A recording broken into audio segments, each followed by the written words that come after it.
రేపు అనగా సెప్టెంబర్ 17వ తేదీ బుధవారం శ్రీ విశ్వకర్మ జయంతి. విశ్వకర్మ జయంతి అనేది దేవతల వాస్తుశిల్పి అయిన విశ్వకర్మ పుట్టినరోజున నిర్వహించే దివ్యమైన ఉత్సవం.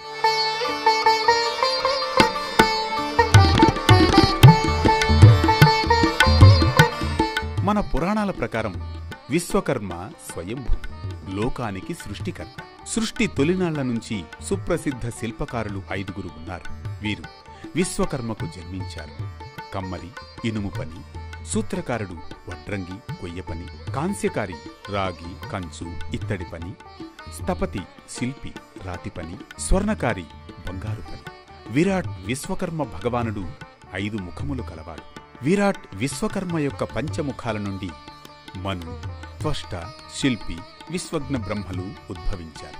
ఈ పంచబ్రహ్మల నుండి వారి సంతతి అయిన 5 సనగ, సనాతన, అహభౌసన, ప్రజ్ఞస, సుపర్ణస, విశ్వబ్రాహ్మణులు ఉద్భవించారు. వీరి ద్వారా వృత్తులు నిర్దేశింపబడ్డాయి. లోకంలోని రకరకాల వృత్తులకు ఆద్యుడైన విశ్వకర్మ జయంతిని ప్రతి ఏడాది ముఖ్యంగా కర్మాగారాలు, పారిశ్రామిక ప్రాంతాలలో తప్పకుండా జరుపుకోవడం ఆనవాయితీ. వారికి సంబంధించిన పనిముట్లను విశ్వకర్మ ముందుంచి భక్తితో పూజిస్తారు. విరాట్ విశ్వకర్మ జయంతినే భారతీయుల శ్రామిక దినోత్సవంగా పేర్కొంటారు. జనవరి 15వ తేదీన వచ్చే మకర సంక్రాంతి మాదిరిగానే ప్రతి ఏడాది కన్యా సంక్రాంతి రోజున విశ్వకర్మ పూజను జరుపుతారు. అందువల్ల ఈ పండుగ సెప్టెంబర్ నెల 16, 17వ తేదీల్లో వస్తుంది.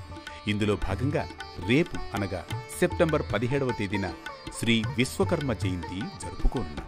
శ్రీకృష్ణుడు పరిపాలించిన పవిత్రమైన ద్వారక నగరాన్ని, ఇంద్రప్రస్థ రాజభవనాన్ని నిర్మించడంతో పాటు దేవతలకు అనేక అద్భుతమైన ఆయుధాలను కూడా తయారు చేశాడు విశ్వకర్మ. ఋగ్వేదంలోనూ, కృష్ణ యజుర్వేదంలోనూ, శుక్ల యజుర్వేదంలోనూ విశ్వకర్మ సృష్టికర్తగా చెప్పబడింది. అధర్వణ వేదంలో ఆహార ప్రదాతగా వర్ణించబడింది. పురుష సూక్తంలో విరాట్ పురుషునిగా కీర్తించబడ్డాడు. సకల వేదముల ప్రకారం విశ్వకర్మయే సృష్టికర్త. వేదములు విశ్వకర్మను సర్వపాప సంహర్తగా పేర్కొన్నాయి. సర్వ దిక్కులను పరికించు దృష్టి కలిగిన అమిత శక్తి కలవాడు కనుకనే ఋగ్వేదం ఆయనను భగవంతునిగా పరిగణించింది. మహాభారతం విశ్వకర్మను 1000 కళలకు అధినేతగా అభివర్ణించింది. విశ్వకర్మ హిందూ పురాణాల ప్రకారం ఎన్నో పట్టణాలను 4 యుగాలలో నిర్మించాడు. సత్యలోకంలో దేవతల నివాసం కోసం స్వర్గలోకాన్ని నిర్మించాడు. త్రేతాయుగంలో సువర్ణ లంకను శివుని కోసం నిర్మించాడు. ద్వాపరయుగంలో ద్వాపర నగరాన్ని, కలియుగంలో హస్తినాపురాన్ని, ఇంద్రప్రస్థను నిర్మించాడు.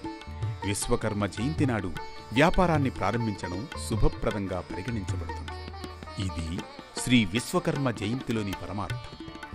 రోజువారీ పరమార్థంలో భాగంగా ఈరోజు వైశిష్ట్యం ఓ ధర్మకాంతికి, దివ్య స్ఫూర్తికి శ్రీకారం పలికిందిగా, రేపటి దివ్యమైన ప్రారంభానికి శ్రీకారం చుట్టేందుకు మరిప్పుడు తీసుకుందాం చిన్న విరామం.